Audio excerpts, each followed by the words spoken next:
सही बच्चों को मेरा नमस्कार। अब हम अपने क्वेश्चन नंबर 149 पर आ चुके हैं और क्वेश्चन है यहां पर, in a group of a student 45% can speak Hindi. तो एक ग्रुप में बच्चे जो हिंदी में बात कर सकते हैं, हिंदी में स्पीक कर सकते हैं, वो कितने स्टूडेंट हैं? 45%।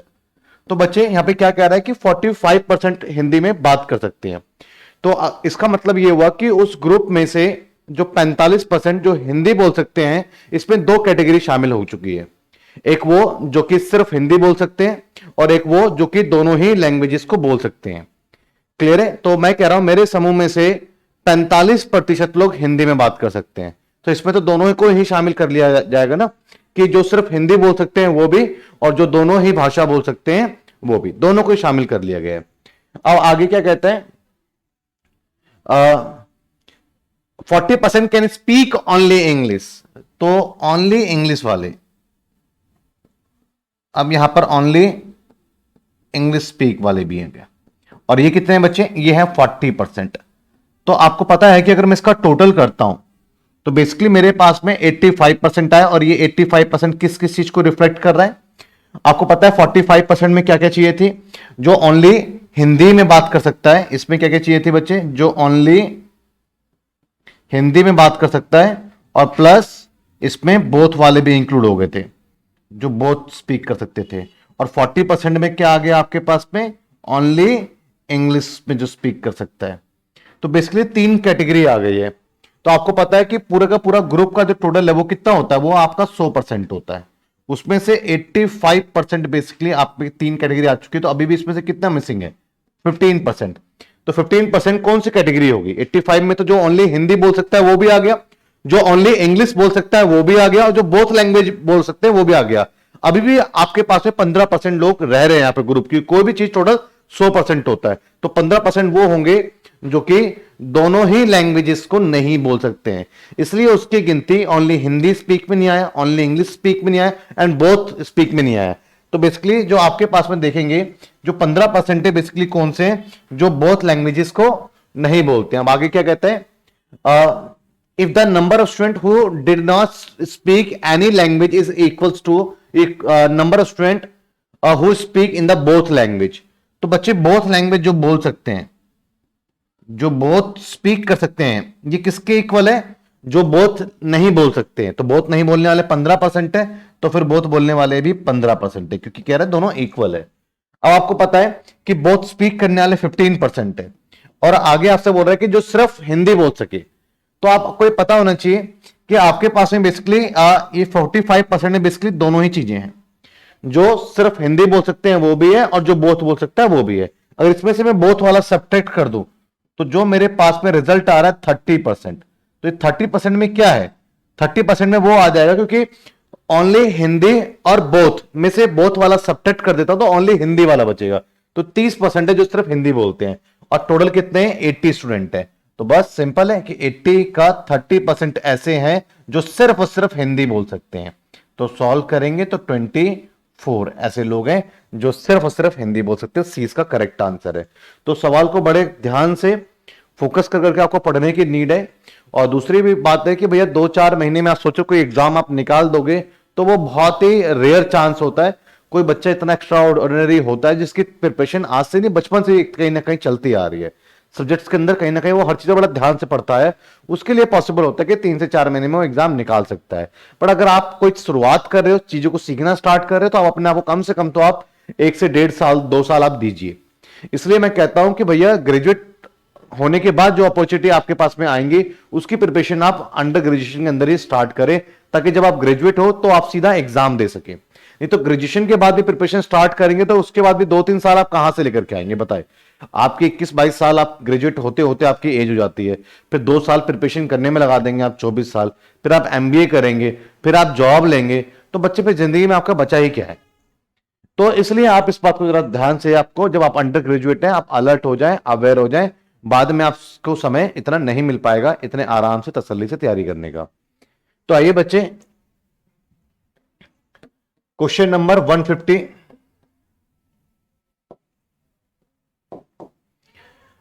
In any exam, 40% student passed in Hindi, 55% passed in English. It is non that the number of student who failed in the both subject. बच्चे क्या कर रहे हैं, कोई एक एग्जाम है और उस एग्जाम में से 40% स्टूडेंट जो है पास हिंदी में हुए, तो हिंदी में जो पास हुए हैं बच्चे वो कितने यहां से लिखते हैं, चलिए हिंदी में जो पास हो गए वो कितने हैं बच्चे 40%। तो देखिए जरा वर्ड जरा समझिएगा कैसे बोल रहा है, हिंदी में पास हो गए 40% उस एग्जाम में। तो वे जो भी बच्चा हिंदी में पास हुआ होगा उसको यही बोलेंगे भैया हिंदी में पास हुआ है। और ऐसे कितने प्रकार के बच्चे होंगे, जो सिर्फ हिंदी में पास हुए हैं उसको ही बोलेंगे भैया हिंदी में पास है, और जो बोथ में पास हुआ है उसको ही बोलेंगे भैया हिंदी में तो पास है ही। तो बेसिकली सर दोनों ही कैटेगरी है, क्लियर है। और आगे कहता है in the Hindi and 55% pass in English. जो इंग्लिश में पास है बच्चे, इंग्लिश में पास कितने 55% जो कि इंग्लिश में पास है। तो इंग्लिश में पास 55% हो गए, तो जो भी इंग्लिश में पास है उसको कंसीडर किया गया है, चाहे वो ओनली इंग्लिश में पास वाला हो चाहे वो बोथ में पास वाला हो, क्योंकि दोनों ही इंग्लिश में पास है। तो इसमें भी दोनों कैटेगरी आ गई है। तो अब तक टोटल आपके पास में अगर मैं इसका सम कर दूं 95%, तो 95% में क्या क्या शामिल है, ओनली हिंदी में पास एंड बोथ में पास, ओनली इंग्लिश में पास एंड बोथ में पास। तो बेसिकली 3 कैटेगरी आ चुकी है, ओनली हिंदी में पास, ओनली इंग्लिश में पास और बोथ में पास 2 बार आया है इसमें, इस बात का आपको ध्यान रखना होगा। आगे क्वेश्चन क्या कहते हैं, it is not that the number of student who fail in the both subject, both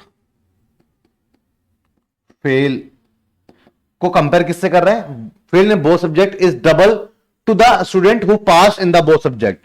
तो बच्चे जो बोथ सब्जेक्ट में पास हैं उससे कंपेयर कर रहे हैं कि भैया फेल वाले क्या हैं, फेल वाले डबल हैं, जितने बच्चे बोथ सब्जेक्ट में पास हुए हैं, दोनों में पास हुए, उससे दुगना दोनों में फेल होकर बैठ गए।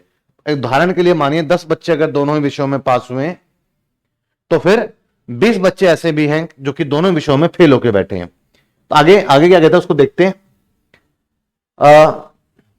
If 16 student fail in the both subject, 16 both में फेल है तो बोथ में फेल 2 के इक्विवेलेंट है, एंड बोथ में पास कितना है 1 से मल्टीप्लाई करूंगा तो 8 बोथ में पास है, क्लियर है। तो बच्चे बोथ में पास वाले कितने हैं 8 है, और बोथ में फेल वाले कितने हैं वो तो आपको पता ही है कि वो आपका 16 है, क्लियर है।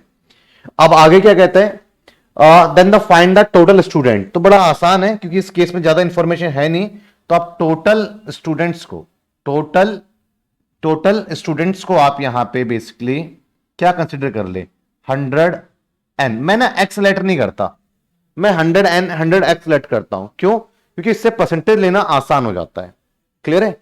तो बेसिकली 100x मान लिया मैंने, तो इसमें से आप देखेंगे हिंदी में कितने पास हुए, जो हिंदी में पास हैं तो इसका 40% है तो 40n हो गया, दोनों ही कैटेगरी इंक्लूड है, ओनली हिंदी में पास एंड बोथ में पास। इंग्लिश में कितने पास है तो 55% तो 55n हो गया बच्चे, इसमें दोनों कैटेगरी है, क्लियर है। अब मैं इसको ऐड करता हूं तो मुझे एक बात पता लग गया यहां पर, क्या इसको ऐड करता हूं तो बेसिकली ओनली हिंदी में पास, ओनली इंग्लिश में पास एंड बोथ में पास 2 बार है, तो बोथ में पास एक बार को मैं माइनस कर देता हूं, 55 है ना, बोथ में पास जो है एक बार को माइनस कर देता हूं। बोथ में पास कितने बच्चे हैं बच्चे 8 हैं, अब करेक्ट हो गया मेरा, क्लियर है बच्चे। तो 3 कैटेगरी इंक्लूड हो गई है सही होकर के, क्योंकि बोथ में पास 2 बार आ रहा था, एक बार उसको सब्ट्रैक्ट कर दिया, तो मेरे पास तीनों कैटेगरी है। चौथी कैटेगरी कौन सी होती है, बोथ में फेल।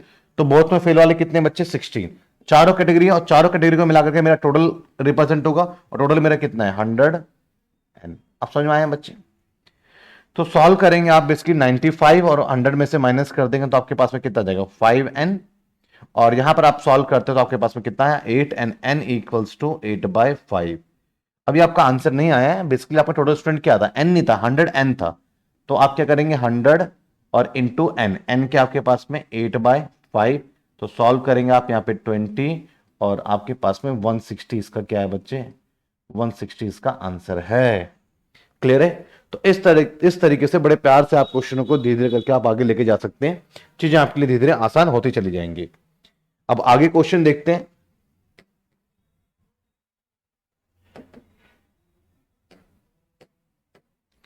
क्वेश्चन आपके पास में, in an examination 10% of the student failed in the maths, 20% failed in the English and 5% failed in the both subject. तो बिल्कुल साधारण सवाल है ये ऑलरेडी हम इसको डिस्कस कर चुके हैं, बट लास्ट में कुछ एक नया पूछा उसको बताता हूं। 10% of the students failed in the maths, तो मैथ्स के अंदर फेल है, पूरी कक्षा में 10% छात्र ऐसे रहे जो गणित में फेल है, 20% फेल इन इंग्लिश, और पूरी क्लासरूम में से जो इंग्लिश में फेल देखने को मिले वो 20% छात्र देखने को मिले जो इंग्लिश में फेल है, English. And the 5% fail in the both. अब बच्चे जो बोथ में फेल है वो कितने हैं? जो बोथ में फेल है वो आपके पास में 5% है जो बोथ में फेल है। अब आपको इस बात को समझना होगा कि 10% आपका गणित में फेल हुए, कक्षा में 10% छात्र ऐसे हैं जो गणित में फेल हुए, सिर्फ इतना ही कहा गया है, गणित में फेल हुए 10%। तो भैया जो भी गणित में फेल हुआ उन सबको गिना गया इसमें, तो जो सिर्फ गणित में फेल है वो भी गिन लिया गया, जो बोथ में फेल है वो वाली कैटेगरी भी इसमें आ जाएगी, वो भी तो गणित में फेल है। इसमें देखेंगे इंग्लिश में फेल 20%, तो जो भी बच्चा इंग्लिश में फेल हुआ वो सब 20% है। तो इसका मतलब जो सिर्फ इंग्लिश में फेल है या बोथ में फेल है, दोनों ही कैटेगरी इसमें इंक्लूड है, और बोथ में फेल वाले 5 है। तो बोथ में फेल वाला इसमें ही बैठा हुआ है, इसमें ही बैठा हुआ है। इसको थोड़ा ठीक करते हैं तो कैसे करोगे आप, ऐड करोगे 30 - 5 तो बेसिकली कितना हो जाएगा आपके पास में, ये 25% हमारे पास में आ जाएगा। और 25% ऐसे बच्चे हैं जो कि सिर्फ मैथ्स में फेल है, सिर्फ इंग्लिश में फेल है और बोथ में फेल है। तो कहीं ना कहीं ये बच्चे वो हैं जो कि एक ना एक कम से कम एक सब्जेक्ट में तो फेल है, जैसे सिर्फ मैथ्स में फेल है, सिर्फ इंग्लिश में फेल है, और एक से ज्यादा में भी फेल है इस 25% में। और पूछ क्या रहा है आपसे, पूछ रहा है कि the student who failed in the at least one subject, कम से कम एक में फेल होना चाहिए। तो वो यही लोग तो हैं जो कम से कम एक में तो फेल है ही। तो कम से कम एक में फेल का मतलब होता है कि एक में फेल वाला भी चलेगा, एक से ज्यादा में फेल वाला भी चलेगा। तो आपको ये सबके सब आपके जो सिर्फ मैथ्स में फेल है, जो सिर्फ इंग्लिश में फेल है एंड बोथ में फेल है, तीनों को लेना है। तीनों का आपका कितना है, 25% इसका आंसर है। अब देखिए बच्चे नेक्स्ट क्वेश्चन, नेक्स्ट क्वेश्चन है आपका, in an examination 45% student failed in a maths. चलिए थोड़ा सा इसको डार्क करते हैं। जो बच्चे मैथ्स में फेल है ये कितने हैं, मैथ्स में फेल बच्चे 45% है, 45% स्टूडेंट फेल इन अ मैथ्स। तो बोथ कैटेगरीज इसमें इंक्लूडेड है, ओनली मैथ्स में फेल एंड बोथ में fail. 30% fail in English, similar English में जो फेल है वो कितने हैं बच्चे, वो 30% है जो इंग्लिश में फेल है। आगे क्या कहता है, 30% fail in English and 15% failed in a both. तो बोथ में फेल, सिमिलर वही टाइप का क्वेश्चन आ गया, बोथ फेल्ड तो 15% है। वही क्वेश्चन है बच्चे, ये तो रिपीट हो गया गलती से, वही सवाल है। ठीक है, आइए इस क्वेश्चन को जरा देखते हैं, जरा यहां ध्यान लगाएंगे, ध्यान समझेंगे भी इसको। In a village each of the 60% of families has a cow. बच्चे जो काव है, जिन फैमिली के पास में काव है वो कितने हैं, वो 60% ऐसी फैमिलीज पे काव है। अब जिसके पास में भी गाय है उन सबको इसमें शामिल किया गया है। भाई गाय जिसके पास में 60% है, तो गाय के अलावा अगर कुछ और भी है उसके पास में, तो गाय तो है ना, तो 60% में सिर्फ गाय पालने वाला भी है और गाय के अलावा कुछ और रखा वो भी है। Has a cow and each of the 30% family has the buffalo. Buffalo जिसके पास में है, अब जिसके पास में बफेलो हो वो कुल मिला के 30% है, तो जो उसमें सिर्फ बफेलो या कोई और भी है उन सबको, दोनों कैटेगरी को लिया गया है। And the each of the 15% of family has the both cow and buffalo. तो बोथ जिनके पास में है वो कितने बच्चे, 15%। तो समझ में आ गया, एक ही कैटेगरी फॉलो हो रही है। तो बस का सम 90 माइनस 15 75% ऐसे लोग हैं जिनके पास में या तो सिर्फ काउ है या सिर्फ बफेलो है, और आपका दोनों ही है। तो 3 कैटेगरी इंक्लूड हो गई है, क्योंकि बोथ वाले इसमें भी बैठा होता, इसमें बैठा होता, ऐड करा तो बोथ वाला 2 बार हो गया, तो मैंने बोथ वाले को एक बार माइनस करा, तो इससे क्या होगा कि ओनली काउ रखने वाला, ओनली बफेलो रखने वाला और बोथ में रखने वाला सब एक एक बार ही शामिल है, वो भी 75% लोग हैं। How many families are neither has a cow and nor of buffalo if all there are the 96 family. तो टोटल 100% होता है, जिसमें से सिर्फ काउ या सिर्फ बफेलो या फिर दोनों रखने वाले 75% लोग हैं। तो बाकी के 25% लोग कौन से हो गए, जो दोनों में से कोई भी नहीं रख रहे हैं। क्लियर है, अब 25% का मतलब 1/4 होता है, तो 96 फैमिली में से आपका 1/4 ऐसा है जो कि दोनों में से कुछ ही रखते हैं, जो कि आपके पास में 24 फैमिलीज ऐसी हैं।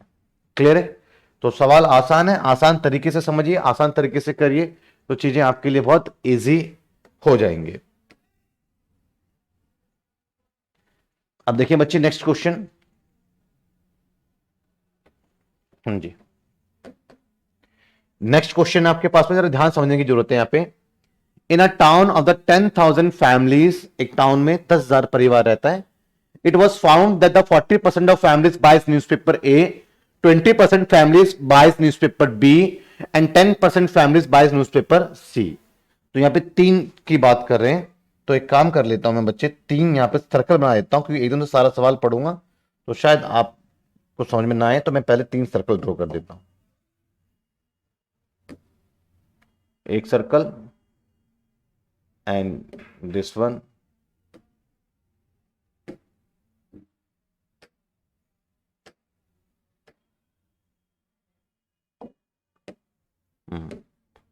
ये थोड़ा सा इधर एक सर्कल, और कलर इसका चेंज कर देते हैं एक का, ठीक है।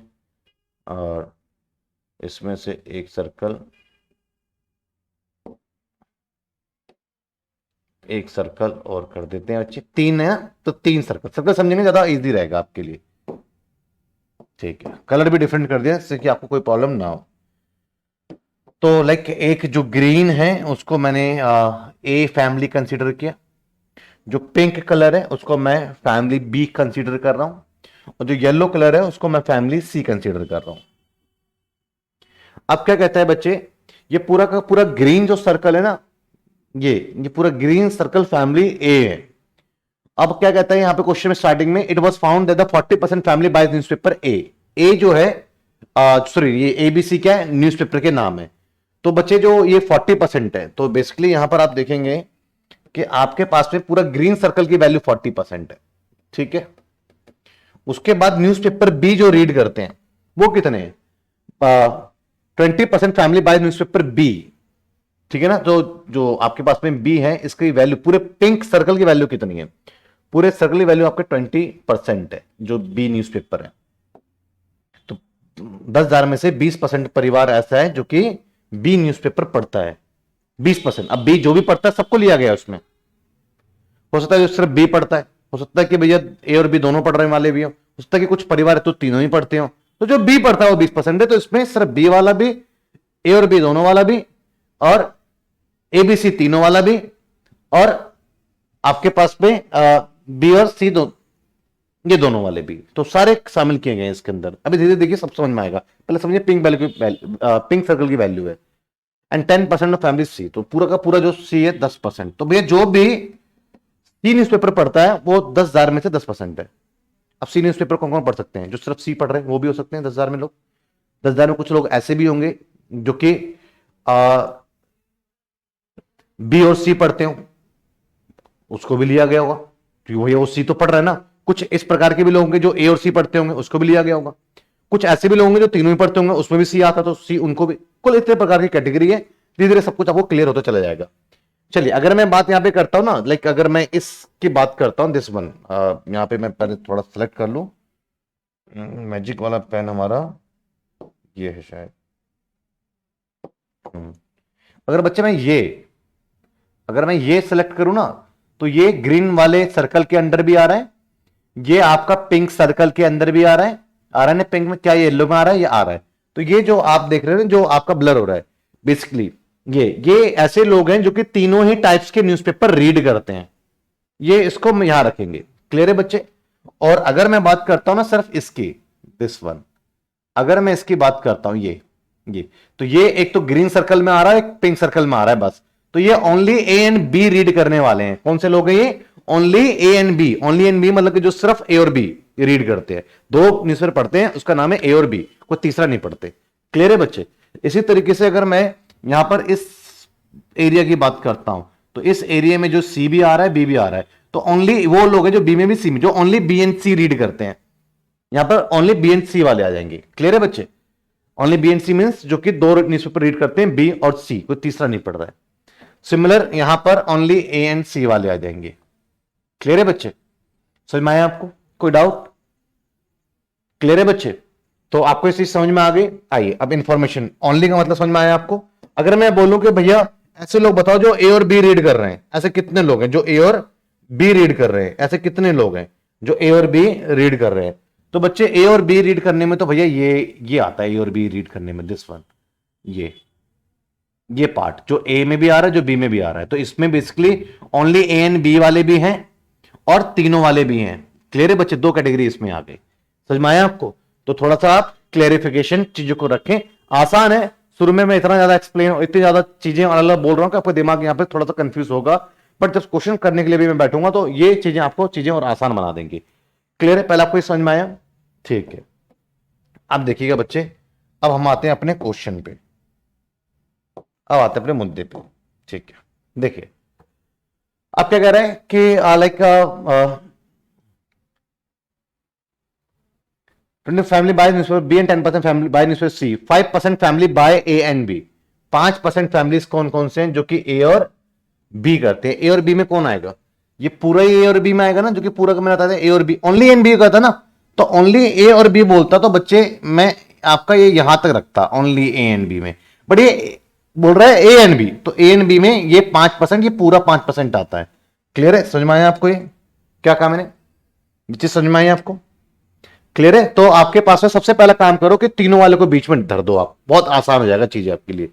तो भैया तीनों वाले कौन से हैं? 2% फैमिलीज बाइज ऑल 3 न्यूज़पेपर।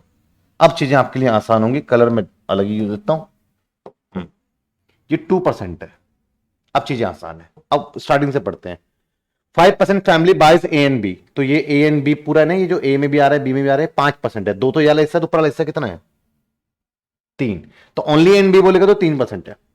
आगे क्या कहता है?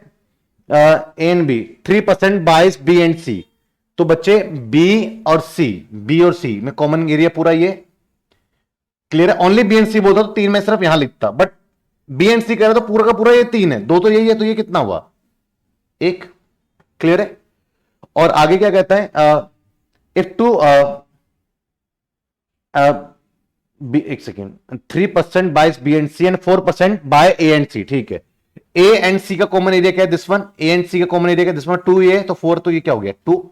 अब आप इस बात को जरा समझ लें, अच्छे समझ लीजिए कि बेसिकली आपके पास में पूरे सर्कल की वैल्यू 40% है। अगर ग्रीन वाला पार्ट, अगर आप सिर्फ ओनली ए रीड करने वाले लोगों के बारे में बात करते हैं, जो सिर्फ ए रीड करता है, तो सिर्फ ए क्या कहता है? ओनली ए, जो ओनली ए रीड करता है, अगर आप उसकी बात करते हैं तो बेसिकली आप इस बात को भी जरा ध्यान देंगे, जो ओनली ए रीड करता है।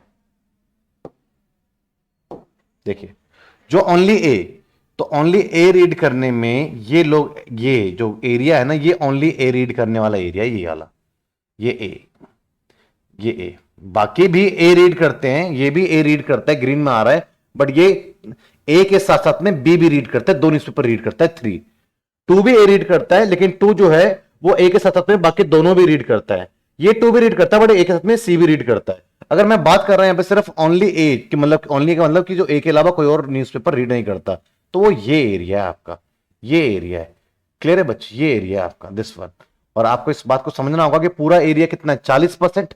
ग्रीन पूरा 40 है, जिसमें से 3 और 2 5 और 2 7। अगर आप सब्ट्रैक्ट कर दो, अगर आप सब्ट्रैक्ट कर दो तो बेसिकली आपके पास में कितना बच जाता है?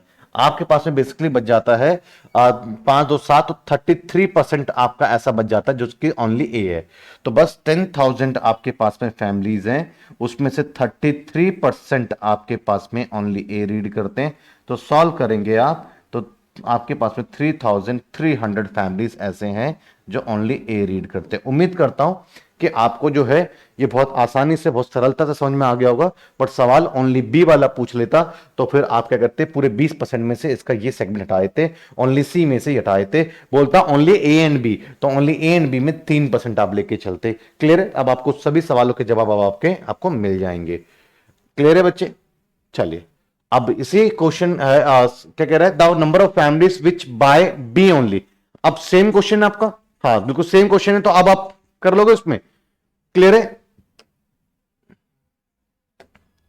The number of families which buy none of A B and C, ऐसे परिवार जो कि ए बी सी में से कुछ भी नहीं ले रहे हैं। तो इसका आंसर आप किस प्रकार से देंगे जरा समझिए।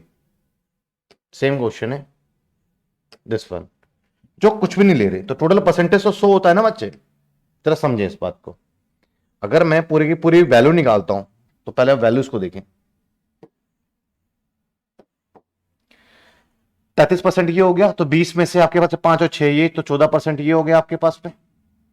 और 10% में से 4 और 5 है तो 5% ये हो गया। तो अभी तक जो है उनका टोटल कितना हो गया, जो कुछ ना कुछ रीड कर रहे हैं, या तो सिर्फ ए रीड कर रहे हैं या ए और बी दोनों मिला के रीड कर रहे हैं।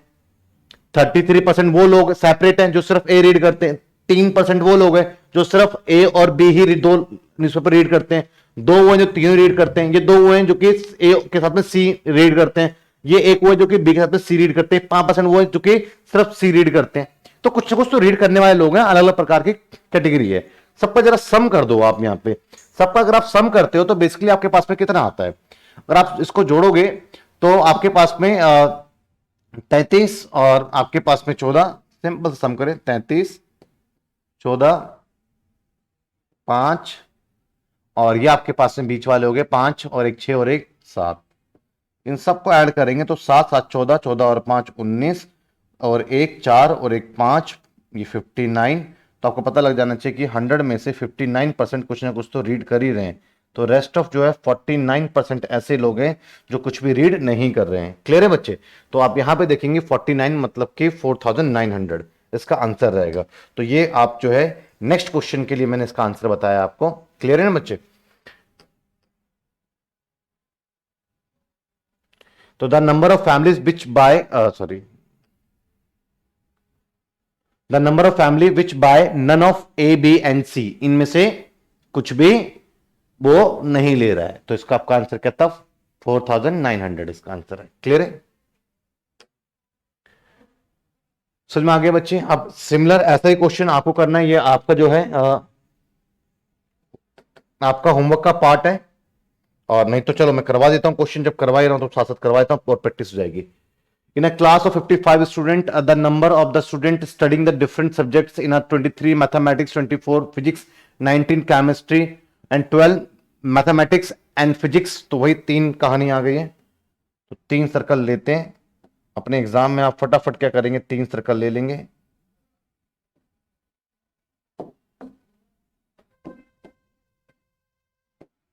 ये 3 सर्कल लेंगे और एक आपके पास में in a classroom 55 student, the number of students studying different subjects 23 in a mathematics। तो मैथ्स में कितने हैं? सबसे पहले 23 है, ठीक है। And next 23 in a mathematics, 24 in a physics,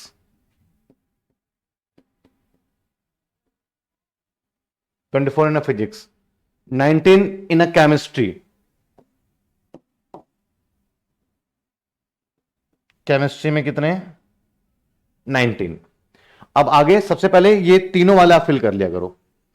12 in a math and physics, 9 mathematics and chemistry, 7 physics and chemistry and the 4 in the all the 3। तो बच्चे ये 4 अब आपको फिल करने में सही रहेगा। अब स्टार्टिंग से पढ़ो क्या है। 12 in mathematics and physics, तो मैथमेटिक्स एंड फिजिक्स में 12 है। तो पूरा 12 में से 4 है तो ये कितना हो गया? 8 हो गया। अब आगे क्या कहता है? 9 मैथमेटिक्स एंड केमिस्ट्री, तो मैथमेटिक्स एंड केमिस्ट्री मिलाकर के क्या है? दोनों को मिला के 9 है। तो यहां तो 4 है तो ये कितना हो गया फिर आपका? 5 है। दोनों कॉमन एरिया 9 है तो ये 4 ऑलरेडी सेट है तो ये वाला एरिया 5 है। अब आगे क्या कहता है? 7 physics and chemistry, physics and chemistry common area this one 4 already है तो इसका मतलब ये हो गया 3 हो गया। अब कह रहा है the number of student who have taken exactly one subject is, जिसने सिर्फ एक सब्जेक्ट ही लिया है, जो सिर्फ मैथ्स या सिर्फ फिजिक्स या सिर्फ केमिस्ट्री। तो सिर्फ मैथ्स वाले कितने हैं? तो आपके 23 में से अगर आप मैं ये सब्ट्रैक्ट कर दूं, 8 4 12 और 5 19, तो 4 है। तो एक तो ये है जिसके पास सिर्फ एक सब्जेक्ट है। और यहाँ पे 24 स्टूडेंट्स में से 8 4 12 और 3 15, 15 माइनस इसमें से मैं कर देता हूं तो यहां पर भी कितने हो गए? 9 स्टूडेंट ऐसे हैं जिसके साथ सिर्फ फिजिक्स है। और इसी तरीके से यहां पर आपके पास में 9 3 12, तो आपके पास में 7 स्टूडेंट ऐसे हैं जिसके पास में सिर्फ केमिस्ट्री है। तो 7 4 11 और 9, ये आपके पास में 4 + 7 + 9, इस टाइप के आपके पास में टोटल 20 स्टूडेंट्स ऐसे हैं। 20 स्टूडेंट ऐसे हैं जो सिर्फ एक सब्जेक्ट लेके बैठे हुए हैं। क्लियर है? एक सेकेंड। एग्जैक्टली वन इज, जोड़ो जरा आपके 9 7 16 4 20 और 23 8 4 12 12 5 17 8 4 12, 12 5 17, 17 और ये 6, सॉरी यहाँ पे मिस्टेक कर दिया ना मैंने, 6 है। ठीक है बच्चे, कितना है ये आपका, ये 6 है, तो 22 हो गया, ये 6 है। तो कितना हो गया बच्चे हमारे पास टोटल, 22 स्टूडेंट्स हैं जो एग्जैक्टली वन सब्जेक्ट लेके बैठे हुए हैं। तो अब आपके लिए कॉन्सेप्ट बन गया, चीजें अब आपके लिए आसान होनी चाहिए।